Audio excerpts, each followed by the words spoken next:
ശുദ്ധ പരമ ദിവികാരുണ്യത്തിന് എന്നേരവും ആരാധനയും സ്തുതിയും പുകഴ്ചയും ഉണ്ടായിരിക്കട്ടെ. പ്രാർത്ഥനയോടെ നമുക്ക് കുർബാന അനുഭവ ധ്യാനത്തിന്റെ 24-ാം ദിനത്തിലേക്ക് പ്രവേശിക്കാം. പ്രിയപ്പെട്ടവരെ, നമ്മൾ കഴിഞ്ഞ 2 ദിവസം പ്രധാനമായിട്ടും ധ്യാനിച്ചത് പരിശുദ്ധ കുർബാന നമുക്ക് അനുഭവമായിട്ട് മാറണമെങ്കിൽ സഹനങ്ങളെ ഓർത്ത് നന്ദി പറയുന്ന ഹൃദയം നമുക്ക് വേണമെന്നായിരുന്നു. ഈശോയുടെ ജീവിതം അതാണ് നമ്മെ പഠിപ്പിച്ചത്. ഈശോ അപ്പമെടുത്ത് വാഴ്ത്തി എന്ന് പറയുമ്പോൾ നന്ദി പറഞ്ഞു എന്നാണ് അർത്ഥമെന്ന് ഞാൻ വിശദീകരിച്ചു. കുരിശിൽ കിടന്നുകൊണ്ടും എൻ്റെ ദൈവമേ എൻ്റെ ദൈവമേ എന്ന് പറഞ്ഞ് പ്രാർത്ഥിച്ചത് അത് സങ്കടത്തിൻ്റെ പ്രാർത്ഥനയല്ല, മറിച്ച് നന്ദിയുടെ പ്രാർത്ഥനയാണ് എന്ന് നമ്മൾ വിശദീകരിച്ചു. പക്ഷെ നമ്മൾ ഓർമ്മിക്കണം, ഈശോയ്ക്ക് ഇങ്ങനെ പറയാൻ കഴിഞ്ഞെങ്കിൽ, നന്ദി പറയാൻ കഴിഞ്ഞെങ്കിൽ, അതിന് തൊട്ടു മുൻപ് ഗത്സമനിയിൽ വെച്ച് ഈശോ പ്രാർത്ഥിക്കുന്നുണ്ട്, ഈ പാനപാത്രം പിതാവെ മാറ്റിത്തരണമേ, എങ്കിലും എൻ്റെ ഇഷ്ടമല്ല നിന്റെ ഇഷ്ടം നിറവേറട്ടെ. അപ്പോൾ നമ്മളിവിടെ ഓർമ്മിക്കണം, നാം നന്ദി പറയണമെങ്കിൽ അതിനു മുൻപ് പിതാവിൻ്റെ ഹിതത്തിന് മുൻപിൽ ശിരസ് നമിക്കുവാൻ നാം പഠിക്കണം. നമ്മൾ സാമുവേലിൻ്റെ 1-ാം പുസ്തകം 15-ാം അധ്യായത്തിൻ്റെ 22-ാമത്തെ വാക്യത്തിൽ വായിക്കുന്നുണ്ടല്ലോ, അനുസരണം ബലിയേക്കാൾ ശ്രേഷ്ഠമാണ്. സാവൂള് പുരോഹിതന്മാർ വരുന്നത് കാത്തിരിക്കാതെ ബലിയർപ്പിച്ചപ്പോൾ സാമുവേലി ശാസനയോടുകൂടി പറഞ്ഞ വാക്യമാണത്. നാം എത്ര വലിയ കാര്യം ചെയ്താലും അവ ദൈവഹിതമല്ലെങ്കിൽ അത് ബലിയർപ്പിക്കാൻ വരുമ്പോൾ അതിൽ ഒരിക്കലും ഒരു അനുഭവം നിറയുകയില്ല. നിത്യപുരോഹിതനായ ഈശോയുടെ ബലിയെക്കുറിച്ച് പറയുമ്പോൾ ഹെബ്രായ ലേഖനകർത്താവ് ഇങ്ങനെ പറയുന്നുണ്ട്, അപ്പോൾ പുസ്തകത്തിൻ്റെ ആരംഭത്തിൽ എന്നെക്കുറിച്ച് എഴുതിയിരിക്കുന്നു, ഞാൻ പറഞ്ഞു, ദൈവമേ അവിടുത്തെ ഇഷ്ടം നിറവേറ്റുവാൻ ഇതാ ഞാൻ വന്നിരിക്കുന്നു. 10-ാം അധ്യായത്തിൻ്റെ 7-ാമത്തെ വാക്യമാണ്. ദൈവമേ അവിടുത്തെ ഇഷ്ടം നിറവേറ്റുവാൻ ഇതാ ഞാൻ വന്നിരിക്കുന്നു. ഇവിടെ 2 കാര്യങ്ങൾ വളരെ ശ്രദ്ധേയമാണ്. നമ്മുടെ സ്വാർത്ഥ താല്പര്യങ്ങളുമായിട്ട് നമ്മൾ ഒരിക്കലും കുർബാന അർപ്പിക്കാനായിട്ട് പോകരുത്.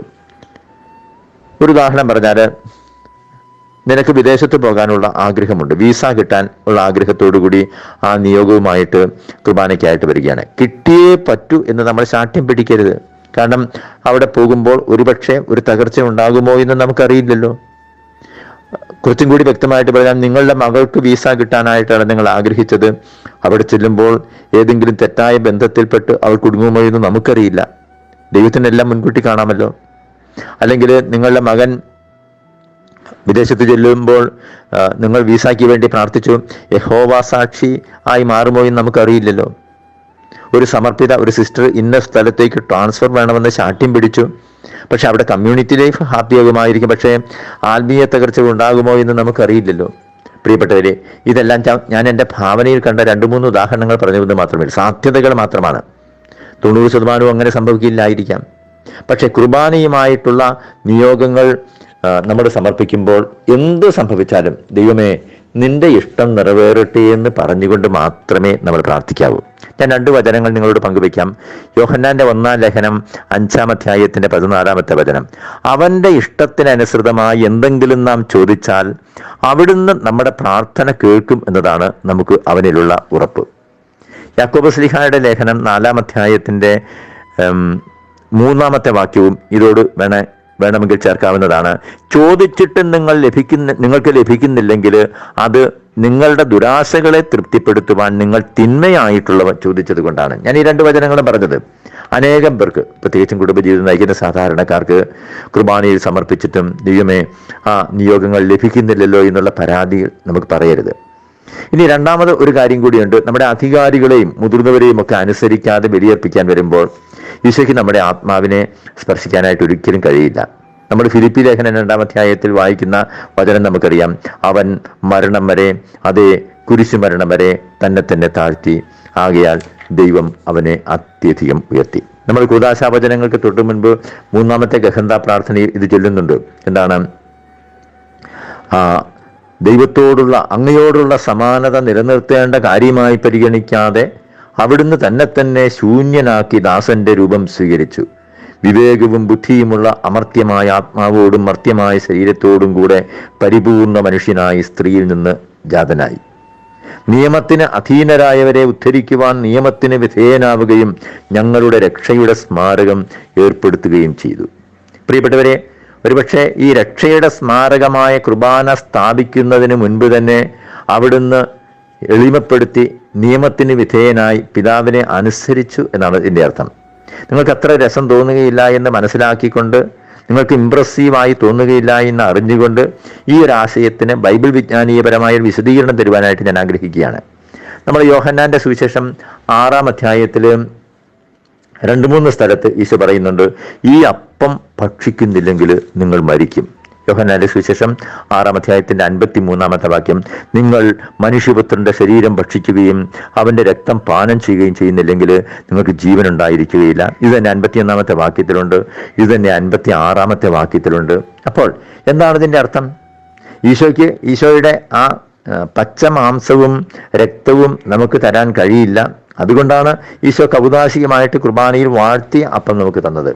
പക്ഷെ നമ്മൾ ഓർമ്മിക്കണം, അത് ഈശോയുടെ ശരീരമാണ്. പക്ഷെ ഈശോയുടെ ഭക്ഷണം എന്തായിരുന്നു?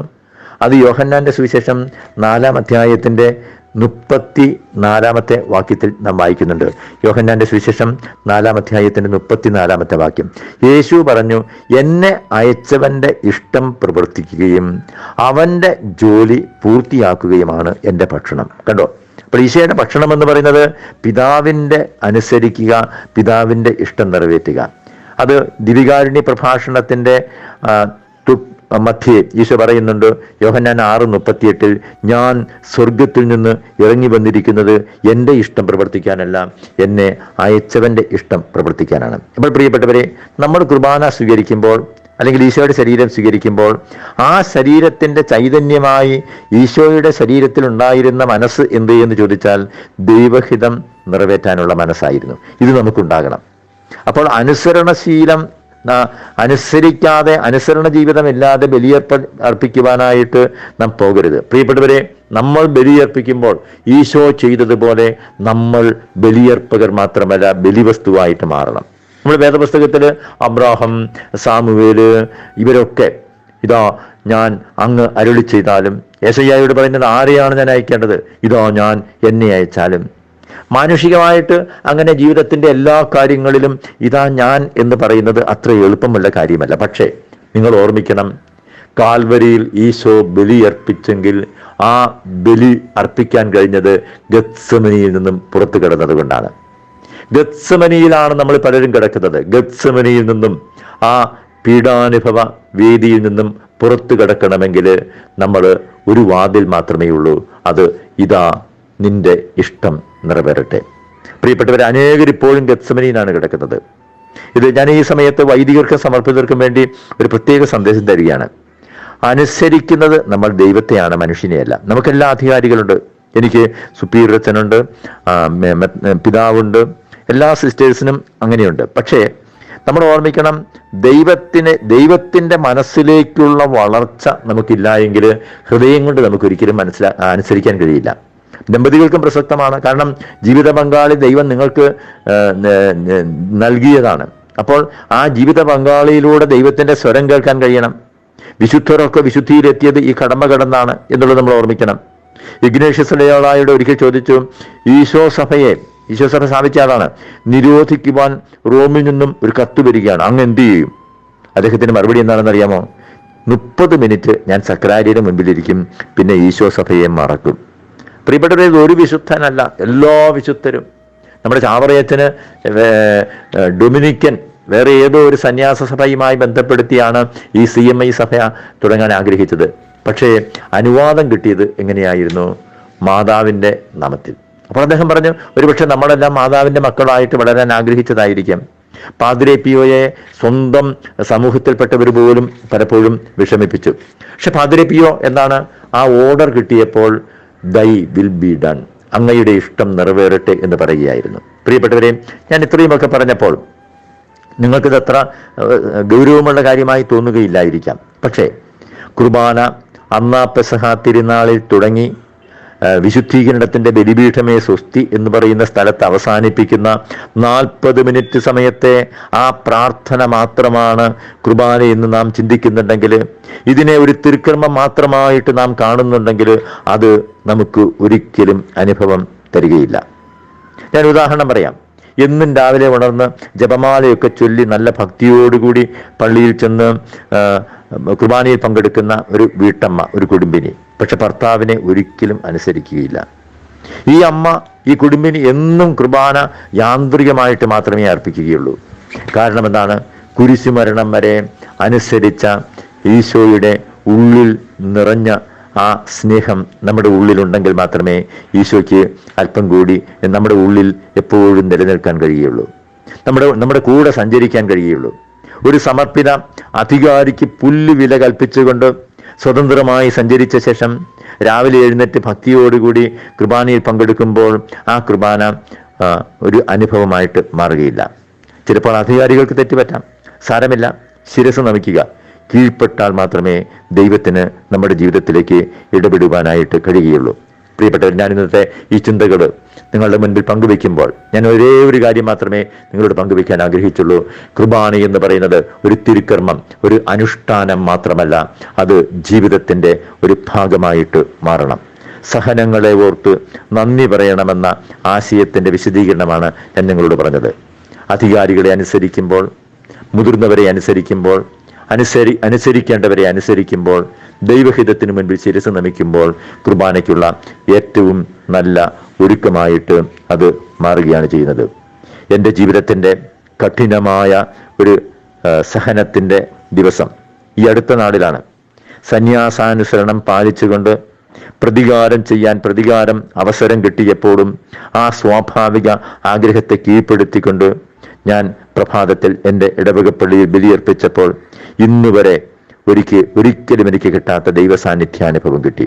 ഇപ്പൊ പറഞ്ഞപ്പോഴാണ് ഓർത്തത്, ഒരു ദിവസം ഞാനത് നിങ്ങളോട് പങ്കുവെച്ചെന്നാണ് എൻ്റെ വിചാരം. പ്രിയപ്പെട്ടവർ, ഞാനിതിവിടെ അവസാനിപ്പിക്കുകയാണ്. നമുക്ക് ദൈവത്തിന്റെ ഹിതത്തിന് കീഴ്വഴങ്ങാം, അനുസരിക്കേണ്ടവരെ അനുസരിക്കാം.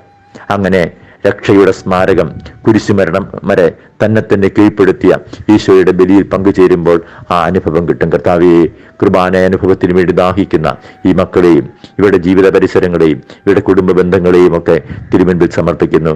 തിരിച്ചോറുകൊണ്ട് എല്ലാവരെയും മുദ്ര ചെയ്യുന്നു. കർത്താവേ, കുർബാനയെ സ്നേഹിക്കാനുള്ള ഹൃദയം ഞങ്ങൾക്ക് ഓരോരുത്തർക്കും തരണമേ. കർത്താവെ, ഞങ്ങളെ ആശീർവദിക്കണമേ. നമ്മുടെ കർത്താവ് ഈശോ മിശിഹായുടെ കൃപയും പിതാവായ ദൈവത്തിന്റെ സ്നേഹവും പരിശുദ്ധാത്മാവിന്റെ സഹവാസവും പരിശുദ്ധ അമ്മയുടെയും വിശുദ്ധ യോസേപ്പ് പിതാവിന്റെയും പ്രത്യേക സംരക്ഷണവും നമ്മെല്ലാവരോടും കൂടെ ഉണ്ടായിരിക്കട്ടെ, ഇപ്പോഴും എപ്പോഴും എന്നേക്കും. ആമേൻ.